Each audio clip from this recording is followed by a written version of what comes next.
Felly, y dyfodol, dwi'n meddwl i fod yn llwyddiannus mewn byd sydd yna'n sicr ar ôl Brexit.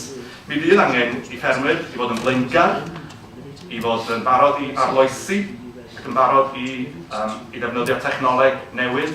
Y math o beth da ni wedi clywed amdano eisoes, y math o beth da ni'n ymwybodol sydd yn digwydd mewn gwledydd fel Seland Newydd sydd wedi mynd trwy'r math o newidiadau allwn ni o bosib fod yn ei wynebu yn y dyfodol. Cadw llygad ar ddatblygiadau fyd-eang, bod yn ymwybodol o fatryma, masnachu'r byd, mae hynny'n debygol oedd yn llawer iawn fwy pwysig yn y dyfodol nag oedd o yn y gorffennol. Ac bod ag agwedd masnachol a'r ffocws yma ac elw ar arian.